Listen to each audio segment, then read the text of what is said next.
Yo, I thought we had a plan. Over Memorial Day weekend, Adin Ross hosted another brand risk influencer boxing event. Apparently this was the 14th one, which caught a lot of people off guard because most didn't even know there were 13 before it. The event had a mix of NFL and NBA players stepping into the ring, along with some old school internet personalities like Super Hot Fire. Yeah, the same Super Hot Fire known for those legendary viral clips. Psych! That's the wrong number!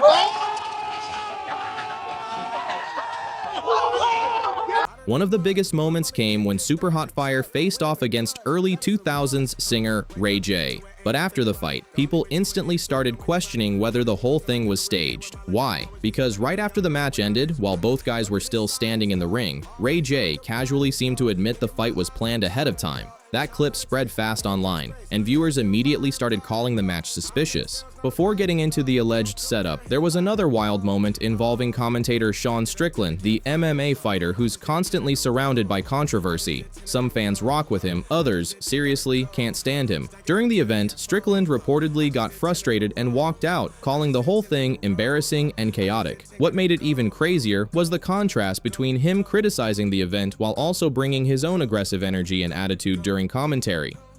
I've never been a part of anything so shameful in my life, and I hate myself, and I feel like less of a man after being here. Oh God, why did I agree to this? I tried to get the fuck out of there, man. Like, I'm sick to my fucking stomach. I was fucked up. This is the most fucked up thing I've ever witnessed in my life. I gotta go home and look myself in the mirror after that. I've never done anything so shameful in my life being a part of this. Sorry, guys. Try to hide to a friend. Next thing you know, his dignity is gone.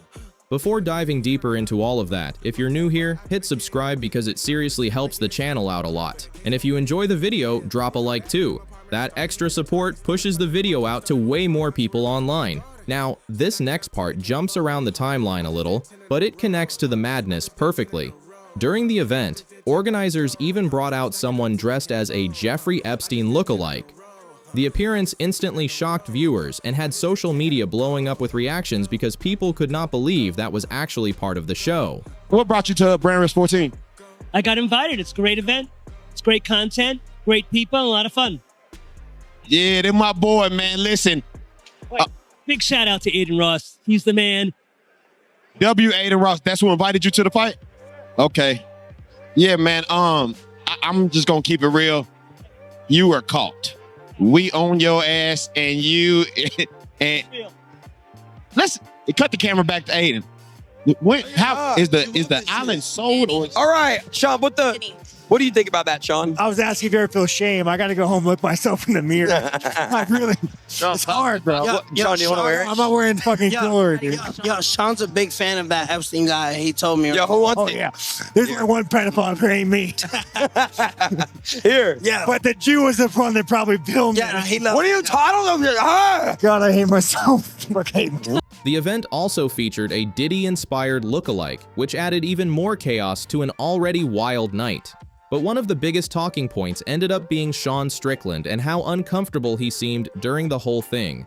In one clip, he straight up says, "I gotta go home and look myself in the mirror. God, I hate myself.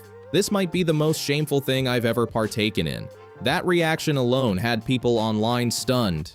And honestly, a lot of viewers understood where he was coming from. Some of the moments from the event felt less like a sports show and more like total internet shock content. There were strange skits, over-the-top antics, and even novelty-style fights that left a lot of people confused about what they were even watching. Some fans loved the chaos, but for others, it crossed into uncomfortable territory pretty fast. Sean kept describing the whole atmosphere like it was some kind of circus. According to him, the event felt messy and embarrassing, and eventually he appeared to leave before everything was even over. Afterward, he jumped onto social media, posting about how disappointed he felt in himself for being part of it at all. He sounded genuinely frustrated, almost like he regretted showing up in the first place. But what made the situation so strange was that despite all his criticism, Sean's own behavior during commentary was anything but calm. You'd expect somebody that disgusted by the event to stay low-key and professional, but instead, he was loud, aggressive, and fully feeding into the energy of the night. One moment especially had people talking online. Right after a boxing match, one of the fighters emotionally mentioned, "My grandma had passed away," and Sean's reaction on commentary instantly caught viewers off guard. The response came across way harsher than people expected, and clips of it quickly started spreading across X and other platforms. My grandma passed away a couple of days ago. I did this for her. And this means the world to me. Thank God, thank everyone. And the guy with the dead grandmother, bro, what an embarrassment. Your mom, your grandma is looking down. Bro! So sad. He's gonna finish. He's gonna finish him. What the fuck? I'm just saying, dude, if you were that kid's grandmother looking down, what are you thinking, dog? All right, let's get on with the halftime performance. Sad, dude. Aiden, you did ask him to be up here, okay? Bring out the titties. Holy shit, man. And according to people watching live, that wasn't even close to the only moment. There were tons of clips floating around online showing Sean going off during commentary throughout the night. You can easily find more of them on X, but even with just these few examples, people already got the picture loud and clear. It's just not really my cup of tea, but it does raise an interesting question about authenticity in these kinds of events.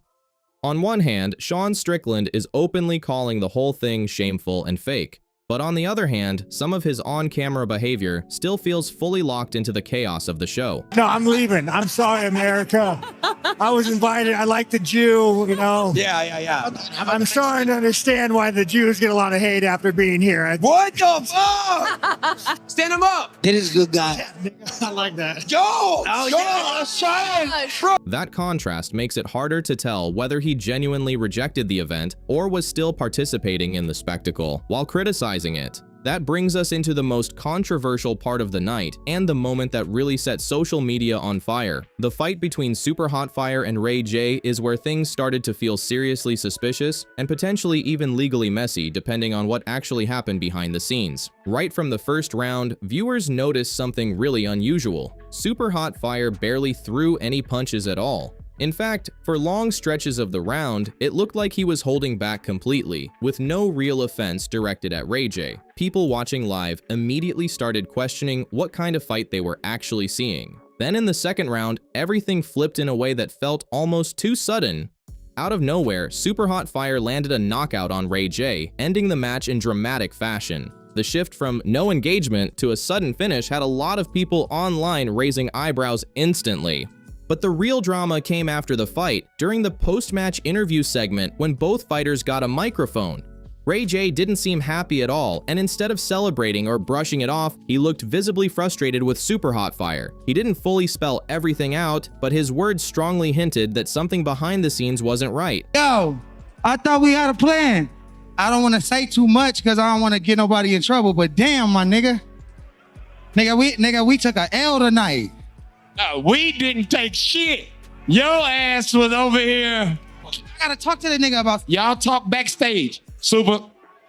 money we lost. We didn't think you was gonna win. So how y'all lost money? Wow.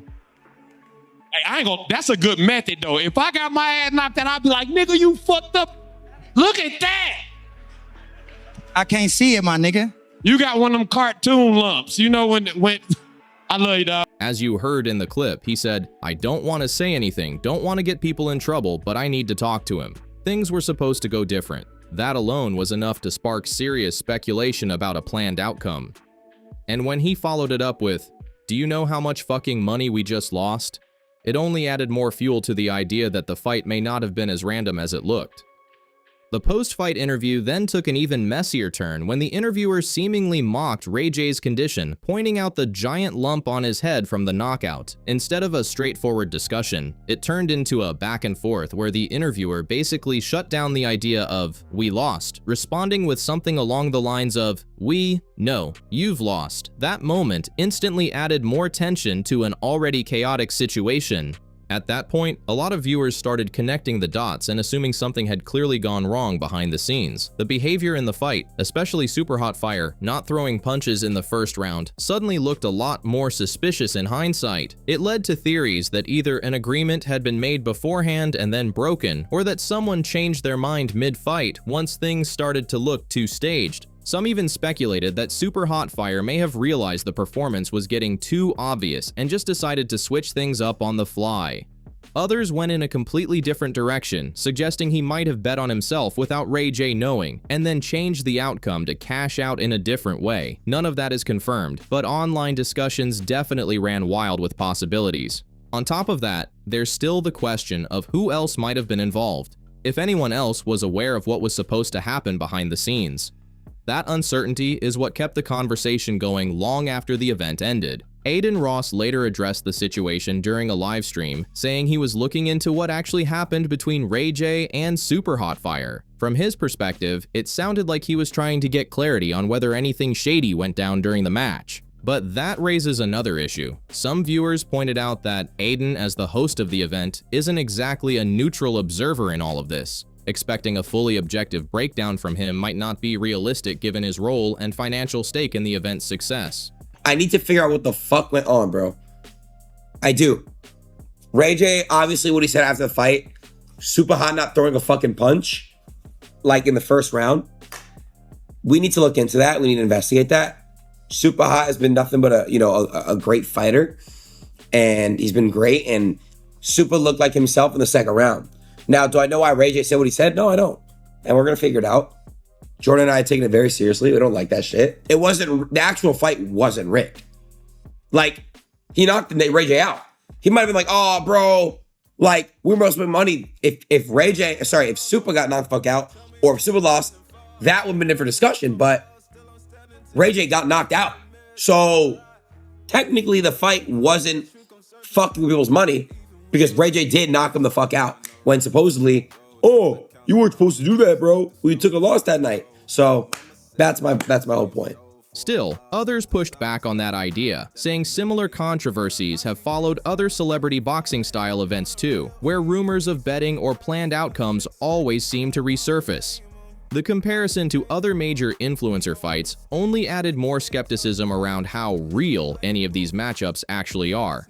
In the end, the Ray J versus Super Hotfire situation ended up becoming less about the fight itself and more about what might have been happening behind the curtain the entire time. Adin's argument basically boiled down to this: Super won, so how could it be rigged at all? But that logic immediately started getting picked apart online, because the situation isn't that simple once you factor in everything people think happened behind the scenes. At the same time, Ray J went into that fight expecting one outcome, while Super Hotfire ended up knocking him out in a way that completely flipped the result on its head. And that's where the confusion really grows, because if there was any prior understanding between them, even a small one, it changes how you interpret every single moment in that ring. Some viewers started pointing out that expectation alone can change how a fighter behaves. If Ray J believed the fight was going to go a certain way, he might have been less cautious, less defensive, or not fully locked in the same way he would have been otherwise. And if that's even partially true, then the result stops being about pure athletic performance and starts getting tangled in psychology, trust, and possible miscommunication.